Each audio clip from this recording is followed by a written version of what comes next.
cerita yang punya logika. Bagi yang tidak punya logika, skip aja. Afghanistan kini kembali dikuasai kaum Taliban. Setelah hampir 20 tahun, kaum Islamis ekstrim itu tersingkir dan bersembunyi di daerah-daerah pedalaman. Kini mereka merebut kembali Afghanistan yang tak berdaya karena ditarik keluarnya pasukan keamanan Amerika Serikat dari wilayah penuh konflik itu. Kita patut bersedih, terutama membayangkan apa yang akan terjadi pada rakyat Afghanistan. Kaum Taliban adalah mereka yang sepenuhnya percaya bahwa mereka harus menjalankan syariat Islam sesuai dengan keyakinan mereka tentang apa yang sudah ditetapkan Al-Quran. Dan karena kepercayaan itu, mereka membawa malapetaka bagi rakyat Afghanistan. Tapi kepedulian kita tak cukup berhenti pada apa yang akan terjadi di Afghanistan, melainkan juga apa yang akan terjadi di Indonesia. Pertanyaannya, apakah kemenangan Taliban akan kembali menguatkan semangat kelompok-kelompok yang berusaha menegakkan syariat di Indonesia? Saya tentu saja berharap itu tidak akan terjadi. Dan kalaulah ada tanda-tanda ke arah sana, bangsa Indonesia harus secara bersama mencegahnya. Kita harus sadar betapa berbahayanya gerakan yang berusaha menegakkan syariat Islam di dunia modern ini.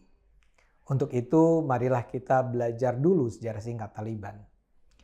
Taliban itu muncul pada tahun 1994 sebagai salah satu faksi terkemuka dalam Perang Saudara Afghanistan. Kata Taliban berasal dari kata talib atau siswa, mengingat mayoritas penggeraknya adalah para pelajar dari daerah Pashtun di Afghanistan Timur dan Selatan. Mereka bukan siswa yang belajar ilmu modern, melainkan mendalami apa yang dikenal sebagai ilmu agama di sekolah-sekolah Islam tradisional semacam madrasah. Mereka pertama kali muncul saat dengan gigih berperang melawan Soviet yang mengintervensi Afghanistan pada 1978. Selama hampir 15 tahun, para pejuang Islam Afghanistan dengan dukungan Amerika Serikat, Pakistan, dan Arab Saudi berperang melawan pemerintahan Afghanistan yang didukung pemerintahan Soviet. Setelah Soviet diusir, Afghanistan mengalami perang saudara antar suku selama bertahun-tahun. Kaum Taliban akhirnya sukses menguasai Afghanistan pada 1996 dengan nama Emirat Islam Afghanistan di bawah kepemimpinan Muhammad Omar. Ibu kota Afghanistan pun dipindahkan dari Kabul ke Kandahar. Kekuasaan Taliban kemudian untuk sementara berakhir setelah Afghanistan diinvasi pasukan AS sebagai reaksi terhadap tragedi 11 September 2001. Namun Taliban tidak menyerah. Mereka menyingkir ke daerah-daerah pegunungan yang sulit dijangkau dan dari sana melancarkan aksi-aksi teror terhadap pemerintah Karzai yang didukung AS dan NATO. Kaum Taliban memang nampak heroik ketika menghadapi kekuatan-kekuatan raksasa seperti Soviet dan Amerika Serikat. Namun tatkala mereka berkuasa, wajah mereka berubah menjadi penindas yang tak beradab. Taliban menerapkan interpretasi secara keras syariat Islam yang dikombinasikan dengan tradisi dan nilai-nilai budaya Pashtun, daerah yang menjadi kampung halaman para penggerak Taliban. Mereka menganggap semua ayat Al-Quran harus diterapkan sesuai dengan teks yang tertera di dalamnya. Mereka menganggap interpretasi modern terhadap ayat Al-Quran adalah haram. Mereka tidak percaya pada lembaga, pada hukum, nilai, perilaku modern yang dianggap sebagai sekedar karya manusia yang dikuasai Barat. Mereka percaya umat Islam harus menjalankan syariah yang merupakan hukum yang telah dibuat oleh Allah. Bagi mereka, menerapkan hukum Allah adalah kewajiban yang tak bisa ditawar. Penolakan terhadap hukum Allah dapat berakibat sangat fatal seperti hukuman mati. Kebrutalan Taliban dengan nyata terlihat ketika mereka berkuasa dari tahun 1996 hingga 2001 ataupun di daerah-daerah yang mereka kuasai setelah itu. Untuk mengatasi lawan, Taliban tak segan membantai warga sipil, melakukan kebijakan bumi hangus yang menghancurkan puluhan ribu rumah atau membakar wilayah yang semula subur. PBB melaporkan selama berkuasa itu, pemerintahan Taliban melakukan setidaknya 15 kali aksi pembantaian yang menewaskan ribuan warga sipil. Taliban mengharapkan banyak hal. Mereka melarang instrumen musik, melarang lukisan, melarang film atau foto yang menampilkan makhluk hidup. Mereka bahkan melarang olahraga seperti sepak bola, bermain catur, dan juga bermain layangan. Taliban melarang perempuan bersekolah, melarang wanita bekerja, bahkan melarang wanita keluar rumah kecuali bila didampingi kerabat pria. Di tempat umum, perempuan harus mengenakan burqa setiap saat. Dalam hal kesehatan, dokter pria dilarang menemui pasien wanita. Para perempuan yang melanggar hukum itu akan dicambuk atau dieksekusi di depan umum. Kendati lazim mengklaim diri mereka sebagai kaum muslim sejati, perilaku para anggota pasukan Taliban jauh dari nilai-nilai kesantunan dan keberadaban. Ketika pasukan Taliban menguasai sebuah daerah, mereka dengan mudah memperkosa para perempuan di sana.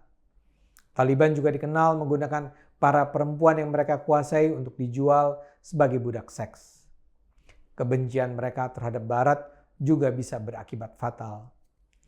Pemerintahan Taliban di berbagai kesempatan menolak bantuan yang diajukan lembaga-lembaga internasional termasuk dari PBB. Laporan PBB bahkan menyatakan pada 1998 pemerintah Taliban dengan sengaja menolak bantuan PBB dan membiarkan 160.000 warga kelaparan hanya untuk agenda politik dan militer. Sekitar pertengahan 1997, kepala 3 agensi PBB di Kandahar diusir hanya karena mereka memprotes pelarangan terhadap seorang pengacara wanita dari badan PBB untuk memperlihatkan wajahnya saat mewawancarai warga sipil. Taliban juga mendiskriminasi kaum minoritas. Mereka melarang non-muslim mendirikan rumah ibadah, melarang non-muslim mengkritik muslim, memerintahkan non-muslim memasang pita kuning di atap rumah, melarang non-muslim tinggal di pemukiman yang sama dengan kaum muslim, dan mewajibkan perempuan non-muslim menggunakan pakaian berwarna kuning dengan tanda tertentu agar bisa dibedakan dari perempuan muslim.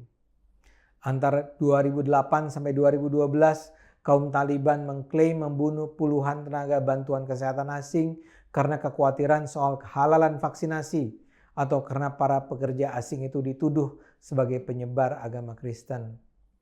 Mereka menghancurkan banyak warisan budaya non-muslim termasuk monumen Buddha Bamiyan yang sudah berusia 1.500 tahun. Selama hampir 20 tahun Taliban tersingkir. Namun kini hari-hari kegelapan Afghanistan kembali dimulai. Marilah kita berharap kebangkitan Afghanistan tidak akan menginspirasi kelompok-kelompok Islamis untuk percaya bahwa penegakan syariat bisa kembali diperjuangkan di Indonesia.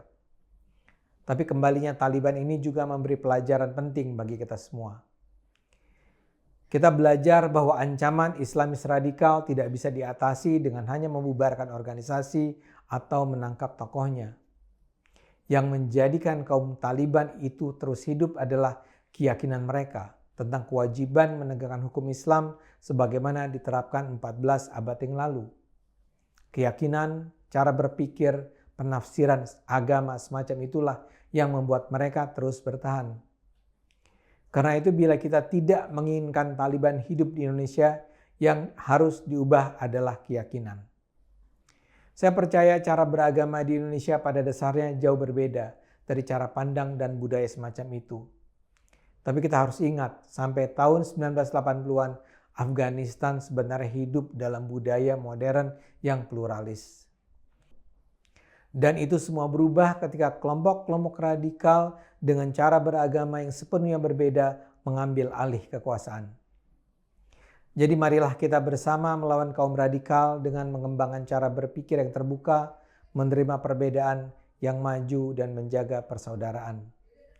Jangan pernah lengah karena ancaman itu selalu ada. Mari terus gunakan akal sehat karena hanya kalau kita gunakan akal sehat, negara ini akan selamat.